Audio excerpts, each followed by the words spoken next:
অধ্যায় ৯ প্রোফাইল প্রমাণ যিশু কি ঈশ্বরের গুণাবলী পূর্ণ করেন। শিকাগোর একটি অ্যাপার্টমেন্টে ৮ জন ছাত্র নার্স হত্যার পর কাঁপতে থাকা একমাত্র জীবিত ব্যক্তি একটি পুলিশ স্কেচ শিল্পীর সাথে জড়ো হয়ে বিছানার নিচে তার গোপন দৃষ্টিকোণ থেকে দেখা হত্যাকারীর বিস্তারিত বর্ণনা দেয়। দ্রুত ছবিটি শহর জুড়ে ছড়িয়ে পড়ে। ২ পুলিশ কর্মকর্তা হাসপাতাল, ট্রানজিট স্টেশন এবং বিমানবন্দরে যান। শীঘ্রই একটি জরুরি কক্ষের চিকিৎসক গোয়েন্দাদের ফোন করে বলেন যে তিনি একজন পুরুষের চিকিৎসা করছেন, যিনি স্কেচে চিত্রিত কঠোর দৃষ্টির পলাতক ব্যক্তির মতো সন্দেহজনক দেখাচ্ছেন। এভাবেই পুলিশ একজন ভ্রমণকারী রিচার্ড স্পেককে গ্রেপ্তার করে, যিনি দ্রুত এই নৃশংস হত্যাকাণ্ডের জন্য দোষী সাব্যস্ত হন এবং ৩০ বছর পর কারাগারে মারা যান। ১৮৮৯ সালে স্কটল্যান্ড ইয়ার্ড প্রথম একজন সাক্ষীর স্মৃতিচারণাকে একটি হত্যার সন্দেহভাজন ব্যক্তির স্কেচে পরিণত করার পর থেকে ফরেনসিক শিল্পীরা আইন প্রয়োগে একটি গুরুত্বপূর্ণ ভূমিকা পালন করে আসছেন।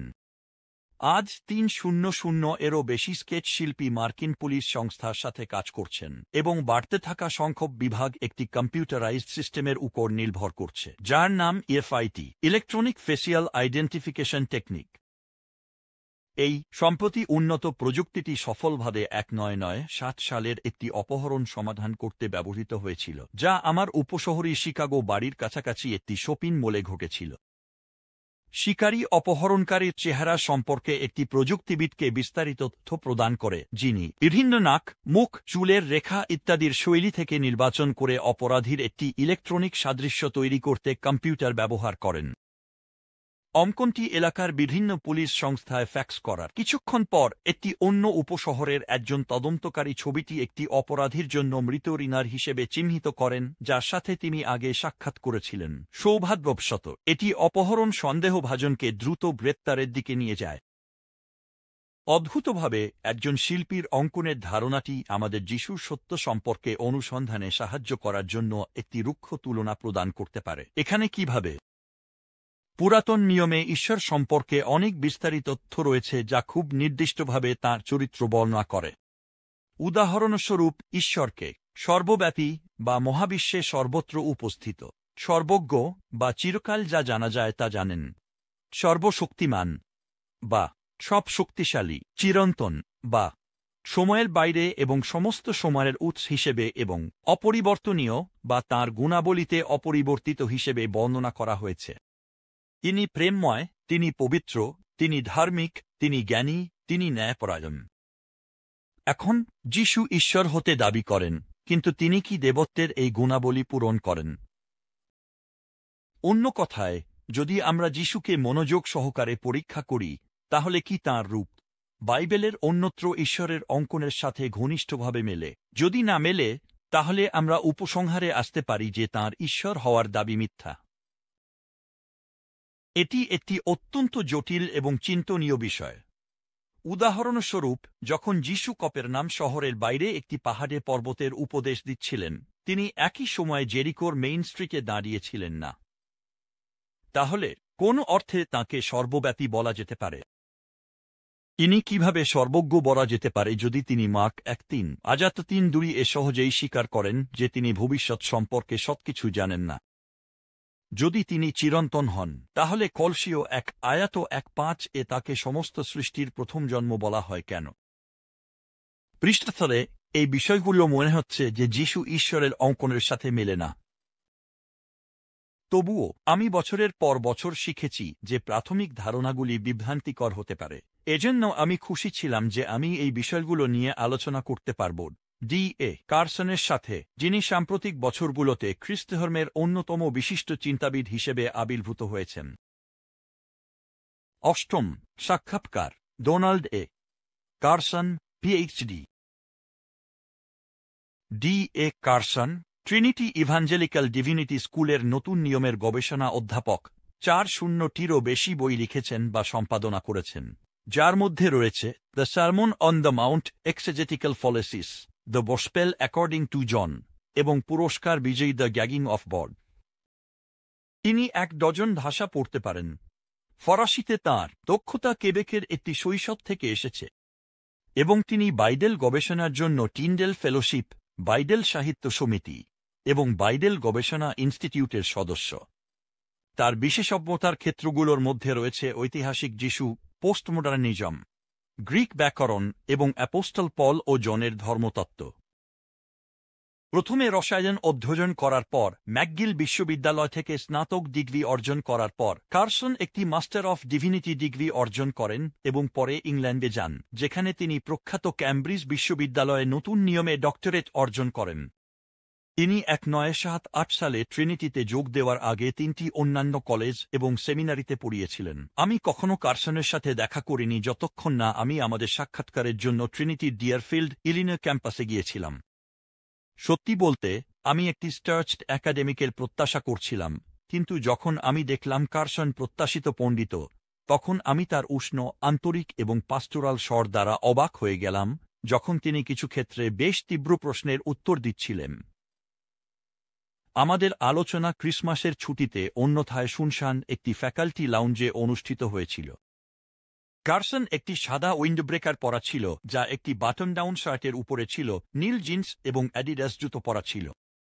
আমাদের পারস্পরিক ইংল্যান্ডের প্রতি প্রশংসা নিয়ে কিছু প্রাথমিক হাস্যাস্যের পর কার্সন বছরের পর বছর সেখানে কখনো কখনো বসবাস করেছেন এবং তার স্ত্রী জয় ব্রিটিশ। আমি আমার নোটবুক বের করলাম, রেকর্ডার চালু করলাম এবং একটি পটভূমি প্রশ্ন করলাম যাতে নির্ধারণ করতে সাহায্য হয় যে যিশু কি ঈশ্বর হওয়ার জন্য প্রয়োজনীয় গুণাবলী রাখেন কিনা। আমার প্রাথমিক প্রশ্ন ছিল কেন কার্সন মনে করেন যিশু প্রথম স্থানে ঈশ্বর। আমি জিজ্ঞাসা করলাম তিনি কি বলেছিলেন বা কি করেছিলেন যা আপনাকে কনভিন্স করে যে তিনি ডিভাইন। আমি নিশ্চিত ছিলাম না তিনি কিভাবে প্রতিক্রিয়া জানাবেন, যদিও আমি আশা করেছিলাম তিনি যিশুর অতিপ্রাকৃত কৃতিত্বগুলির উপর মনোযোগ দেবেন। আমি ভুল ছিলাম। একজন এমন কিছু বিষয়ের দিকে ইঙ্গিত করতে পারেন যেমন তার অলৌকিক ঘটনা। কার্সন বললেন যখন তিনি আরামদায়ক আসনে পিছনে হেলান দিলেন, কিন্তু অন্য লোকেরা অলৌকিক ঘটনা ঘটিয়েছে, তাই যদিও এটি নির্দেশক হতে পারে, এটি চূড়ান্ত নয়। অবশ্যই পুনরুত্থান ছিল তার পরিচয়ের চূড়ান্ত প্রমাণ, কিন্তু তিনি যে অনেক কিছু করেছেন তার মধ্যে আমার কাছে সবচেয়ে আকর্ষণীয় একটি হল তার পাপ মাফ করা। আসলে আমি বললাম আমার চেয়ারে সরে বসে, যা তার প্রতি উলম্ব ছিল, যাতে আমি তাকে আরও সরাসরি মুখোমুখি হতে পারি। কিভাবে? বিষয়টি হল, যদি আপনি আমার বিরুদ্ধে কিছু করেন তবে আমাকে আপনাকে মাফ করার অধিকার আছে। তবে যদি আপনি আমার বিরুদ্ধে কিছু করেন এবং অন্য কেউ এসে বলে আমি আপনাকে মাফ করলাম, তাহলে এটা কেমন সাহস? এমন ধরনের কথা বলার একমাত্র ব্যক্তি হলেন স্বয়ং ঈশ্বর। কারণ পাপ, যদিও এটি অন্য লোকেদের বিরুদ্ধে হয়, প্রথম এবং প্রধানত ঈশ্বর এবং তার আইনগুলির বিরুদ্ধে এক ধরনের অবাধ্যতা। যখন ডেভিড ব্যভিচার করে এবং মহিলার স্বামীর মৃত্যুর ব্যবস্থা করে পাপ করেন, তখন তিনি শেষ পর্যন্ত ঈশ্বরের কাছে বলেন গীত সংহিতা 5:1 আপনার বিরুদ্ধে কেবল আপনারই আমি পাপ করেছি এবং আপনার দৃষ্টিতে যা মন্দতা করেছি।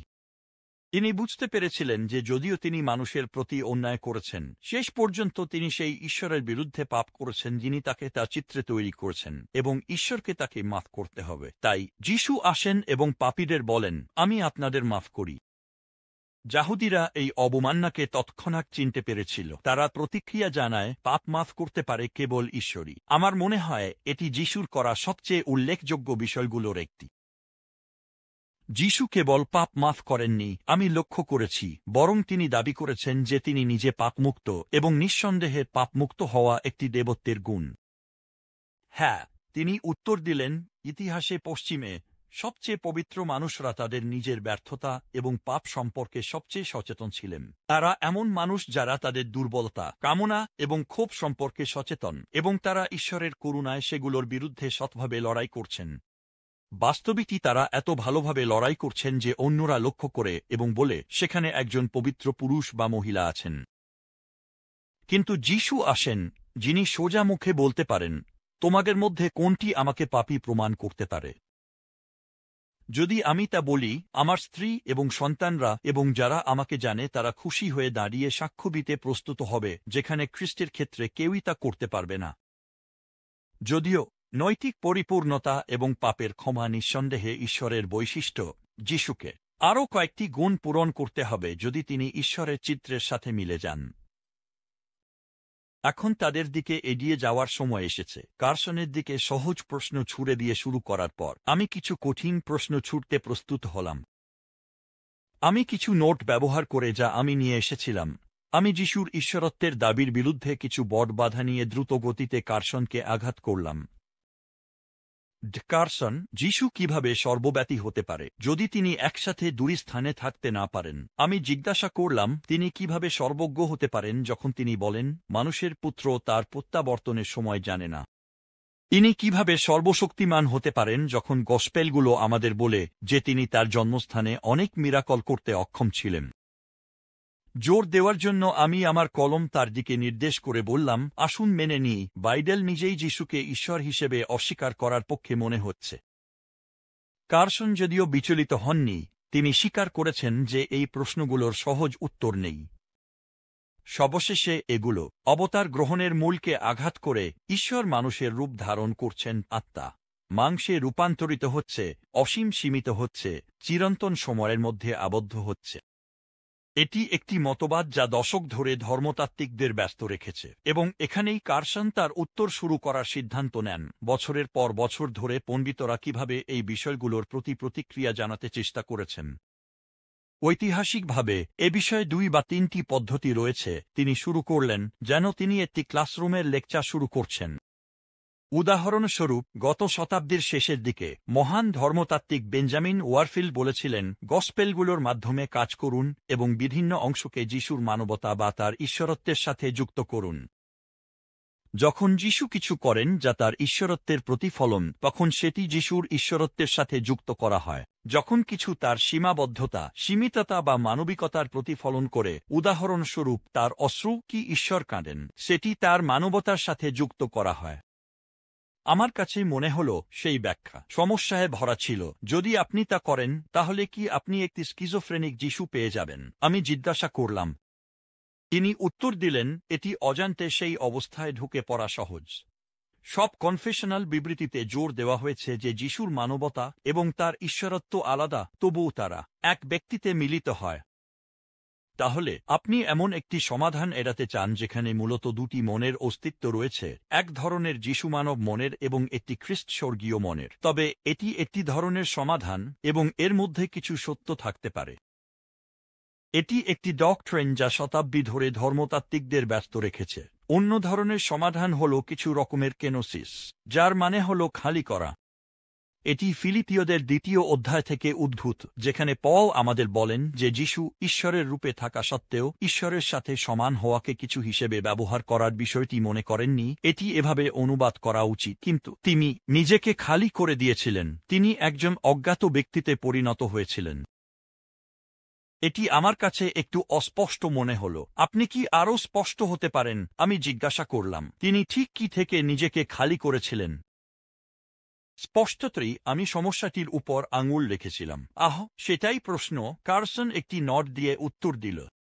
শতাব্দী ধরে মানুষ এই প্রশ্নের বিভিন্ন উত্তর দিয়েছে। উদাহরণস্বরূপ, কি তিনি তার ঈশ্বরত্ব থেকে নিজেকে খালি করেছিলেন? তাহলে তিনি আর ঈশ্বর হবেন না। কি তিনি তার ঈশ্বরত্বের গুণাবলী থেকে নিজেকে খালি করেছিলেন? আমারও সেই বিষয়ে একটি সমস্যা আছে, কারণ গুণাবলীকে বাস্তবতা থেকে আলাদা করা কঠিন। আপনার কাছে এমন প্রাণী থাকলে যা ঘোড়ার মতো দেখায়, বন্ধ বের করে হাঁটে এবং ঘোড়ার গুণাবলী ধারণ করে, আপনি একটি ঘোড়া পেয়েছেন। তাহলে আমি জানি না ঈশ্বরের গুণাবলী থেকে নিজেকে খালি করা মানে কি, এবং তবুও তিনি ঈশ্বর থাকবেন। কিছু লোক বলেছেন যে তিনি তার গুণাবলী থেকে নিজেকে খালি করেননি, বরং তিনি তার গুণাবলীর ব্যবহারে নিজেকে খালি করেছেন। এটি একটি সীমাবদ্ধ ধরনের বিষয়। এটি আরও কাছে আসছে, যদিও কিছু সময় ছিল যখন তিনি তা করছেন না। তিনি পাপ মাফ করছিলেন যেভাবে শুধুমাত্র ঈশ্বরই করতে পারেন, যা ঈশ্বরত্বের একটি গুণ। অনেকে আরও দূরে গিয়ে বলেন যে তিনি তার গুণাবলীর স্বাধীন ব্যবহারে নিজেকে খালি করেছেন, অর্থাৎ তিনি ঈশ্বরের মতো কাজ করতেন যখন তার স্বর্গীয় পিতা তাকে তা করার জন্য স্পষ্ট অনুমতি দিয়েছিলেন। এখন এটি অনেক বেশি কাছে এসেছে। সমস্যা হল যে একটি অনুভূতি রয়েছে যার মধ্যে চিরন্তন পুত্র সবসময় তার পিতার আদেশের সাথে সঙ্গতিপূর্ণভাবে কাজ করেছেন। আপনি এটি হারাতে চান না, এমনকি চিরকাল পূর্বেও, কিন্তু এটি আরও কাছে আসছে। আমি অনুভব করছিলাম যে আমরা লক্ষ্যবস্তুর কাছাকাছি কোথাও আছি, কিন্তু আমি নিশ্চিত ছিলাম না যে আমরা আরও কাছে যেতে পারব। এটি কার্সনের অনুভূতিও মনে হচ্ছিল। কঠোরভাবে বললে তিনি বলেছিলেন, ফিলিপিয়দের 2 স্পষ্টভাবে আমাদের বলে না যে চিরন্তন পুত্র কি থেকে নিজেকে খালি করেছেন। তিনি নিজেকে খালি করেছেন, তিনি একজন অজ্ঞাত ব্যক্তি হয়ে গেছেন। কিছু ধরনের খালি হওয়া বিষয়টি রয়েছে, কিন্তু আসুন সৎ হই। আপনি অবতার সম্পর্কে কথা বলছেন, যা খ্রিস্টীয় বিশ্বাসের কেন্দ্রীয় রহস্যগুলির মধ্যে একটি। আপনি অকার্যকর, অশরীরী, সর্বজ্ঞ, সর্বব্যাপী, সর্বশক্তিমান আত্মার সাথে সীমিত, স্পর্শযোগ্য, শারীরিক, সময় সীমাবদ্ধ সৃষ্টির মোকাবিলা করছেন। একটির অন্যটিতে পরিণত হওয়া অবশ্যম্ভাবীভাবে আপনাকে রহস্যে আবদ্ধ করে। তাহলে খ্রিস্টীয় ধর্মতত্ত্বের একটি অংশ পুরো বিষয়টি ব্যাখ্যা করার পরিবর্তে বাইবেলের প্রমাণগুলি নিয়ে কাজ করার এবং সেগুলিকে সঠিকভাবে ধরে রাখার চেষ্টা করেছে, যুক্তিসঙ্গতভাবে সঙ্গতিপূর্ণ সংশ্লেষণের উপায় খুঁজে বের করার জন্য, যদিও সেগুলি সম্পূর্ণরূপে ব্যাখ্যামূলক নয়। এটি বলার একটি জটিল উপায় ছিল যে ধর্মতাত্ত্বিকরা এমন ব্যাখ্যা তৈরি করতে পারেন যা বোঝার মতো মনে হয়, যদিও তারা অবতার সম্পর্কে প্রতিটি সূক্ষ্মতা ব্যাখ্যা করতে সক্ষম নাও হতে পারেন। একভাবে এটি যুক্তিসঙ্গত মনে হয়েছিল। যদি অবতার সত্য হয়, তবে এটি অপ্রত্যাশিত নয় যে সীমিত মস্তিষ্কগুলি এটি সম্পূর্ণরূপে বুঝতে পারবে না। আমার মনে হয়েছিল যে যিশুর তার গুণাবলীর স্বাধীন ব্যবহারের কিছু ধরনের স্বেচ্ছাসেবী খালি হওয়া যুক্তিসঙ্গত ছিল, যা ব্যাখ্যা করে কেন তিনি তার পৃথিবী জীবনে সর্বজ্ঞতা, সর্বশক্তিমত্তা এবং সর্বব্যাপিতা প্রদর্শন করেননি, যদিও নতুন নিয়ম স্পষ্টভাবে বলেছে যে এই সমস্ত গুণাবলী শেষ পর্যন্ত তার জন্য সত্য। তবে এটি সমস্যার কেবল একটি অংশ ছিল। আমি আমার নোটের পরের পৃষ্ঠায় উল্টালাম এবং প্রশ্নের আরেকটি লাইন শুরু করলাম। যে কিছু নির্দিষ্ট বাইবেলীয় উদ্ধৃতি যেগুলি যিশুর ঈশ্বর হওয়ার দাবির সাথে সরাসরি বিরোধী মনে হয়। যিশুকে যে স্কেচের সাথে মেলাতে হবে তার একটি অংশ হল যে ঈশ্বর একটি অসৃষ্ট সত্তা যিনি চিরকাল থেকে বিদ্যমান। ইসাইয়া 5:7-1:5 ঈশ্বরকে সেই হিসেবে বর্ণনা করে যিনি চিরকাল বেঁচে আছেন। কিন্তু আমি কার্সনকে বললাম, কিছু আয়াত আছে যা দৃঢ়ভাবে ইঙ্গিত করে যে যিশু একটি সৃষ্ট সত্তা ছিলেন। যেমন আমি বললাম, যোহন 3:1-6 যিশুকে ঈশ্বরের জন্মগ্রহণকারী পুত্র বলে ডাকে, এবং কলসীয় 1:1-5 বলে যে তিনি সমস্ত সৃষ্টির প্রথম সন্তান। এটি কি স্পষ্টভাবে ইঙ্গিত করে না যে যিশু সৃষ্ট হয়েছিলেন স্রষ্টা হওয়ার পরিবর্তে? কার্সনের বিশেষজ্ঞতার একটি ক্ষেত্র হল গ্রিক ব্যাকরণ, যা তিনি উভয় আয়াতের প্রতিক্রিয়া জানাতে ব্যবহার করেছিলেন। যোহন 3:1-6 নিয়ে চলুন। তিনি বললেন, এটি কিং জেমস সংস্করণ যা গ্রিককে অনুবাদ করে এই শব্দগুলির মাধ্যমে তার একমাত্র জন্মগ্রহণকারী পুত্র। যারা এটিকে সঠিক অনুবাদ মনে করেন তারা সাধারণত এটি অবতারণার সাথে যুক্ত করেন, অর্থাৎ কুমারী মেরির মধ্যে শুরু। কিন্তু প্রকৃতপক্ষে গ্রিক ভাষায় শব্দটির অর্থ এটাই নয়। এটি সত্যিই মানে অনন্য, একজন। প্রথম শতকে এটি যেভাবে সাধারণত ব্যবহার করা হতো তা হল অনন্য এবং প্রিয়। তাই যোহন 3:1-6 কেবল বলছে যে যিশু হল অনন্য এবং প্রিয় পুত্র, অথবা যেমন নিউ ইন্টারন্যাশনাল ভার্সন এটি অনুবাদ করে, একমাত্র পুত্র, সময়ে সৃষ্ট হওয়ার পরিবর্তে। ঠিক আছে, এটি কেবল সেই একটি প্যাসেজ ব্যাখ্যা করে যা আমি উল্লেখ করেছি। ঠিক আছে, আসুন কলসীয়দের আয়াতটি দেখি যা প্রথম জন্মের শব্দটি ব্যবহার করে। বৃহৎ সংখ্যক মন্তব্যকারীরা, সংরক্ষণশীল হোক বা উদার, স্বীকার করেন যে পুরাতন নিয়মে প্রথম জন্ম উত্তরাধিকার আইনগুলির কারণে সাধারণত সম্পত্তির বড় অংশ পেত, অথবা রাজকীয় পরিবারের ক্ষেত্রে প্রথম জন্ম রাজা হয়ে যেত। তাই প্রথম জন্ম ছিল পিতার সমস্ত অধিকার নিয়ে শেষ পর্যন্ত। খ্রিস্টের পূর্ববর্তী 2য় শতকে এমন কিছু স্থান রয়েছে যেখানে শব্দটির আর প্রকৃত জন্ম দেওয়া বা প্রথম জন্ম নেওয়ার ধারণা নেই, বরং এটি সঠিক উত্তরাধিকারীর অবস্থানের সাথে আশা কর্তৃত্বের ধারণা বহন করে। এটি যিশুর ক্ষেত্রে প্রযোজ্য, যেমন প্রায় সকল পণ্ডিত স্বীকার করেন। এর আলোকে প্রথম জন্মের এই প্রকাশটি কিছুটা বিভ্রান্তিকর। আমি জিজ্ঞাসা করলাম, একটি ভালো অনুবাদ কি হবে? তিনি উত্তর দিলেন, সর্বোচ্চ উত্তরাধিকারী হবে আরও উপযুক্ত। যদিও এটি কলসীয়দের প্যাসেজটি ব্যাখ্যা করবে, কার্লসন একটি শেষ পয়েন্ট নিয়ে আরও এগিয়ে গেলেন। যদি আপনি কলসীয়দের 1:1-5 উদ্ধৃত করতে চান, তবে আপনাকে কলসীয়দের 2:9 এগিয়ে এটি প্রেক্ষাপটে রাখতে হবে, যেখানে একই লেখক জোর দিয়ে বলেন, কারণ খ্রিস্টে সমস্ত পূর্ণতা দেহের রূপে বাস করে। লেখক নিজেকে বিপরীত করবেন না, তাই প্রথম জন্মের শব্দটি যিশুর চিরন্তনত্বকে বাদ দিতে পারে না, কারণ এটি দেবীয় পূর্ণতার অধিকারী হওয়ার অংশ। আমার জন্য এটি বিষয়টি স্পষ্ট করে দিয়েছে, কিন্তু সেখানে আরও কিছু উদ্বেগজনক প্যাসেজও ছিল। উদাহরণস্বরূপ মার্ক 1:0 কেউ যিশুকে ভালো শিক্ষক বলে সম্বোধন করে, যা তাকে উত্তর দিতে বাধ্য করে, কেন তুমি আমাকে ভালো বলছ? ঈশ্বর ছাড়া আর কেউ ভালো নয়। আমি জিজ্ঞাসা করলাম, কি তিনি এটি বলে তার দেবত্ব অস্বীকার করছিলেন? না, আমি মনে করি তিনি সেই ব্যক্তিকে থামিয়ে ভাবতে বাধ্য করতে চেয়েছিলেন। কারসন ব্যাখ্যা করলেন, ম্যাথিউয়ের সমান্তরাল অংশটি একটু বেশি বিস্তৃত এবং যিশু তার দেবত্বকে একদমই কমিয়ে দেখাচ্ছে না। আমি মনে করি তিনি যা বলছেন তা হল, 1 মিনিট অপেক্ষা করো, তুমি কেন আমাকে ভালো বলছ? এটি কি শুধু একটি ভদ্রতা, যেমন তুমি বলো, সুর দিন? তুমি ভালো বলতে কি বোঝাচ্ছ? তুমি আমাকে ভালো মাস্টার বলছ। এটি কি কারণ তুমি আমাকে খুশি করতে চাইছ?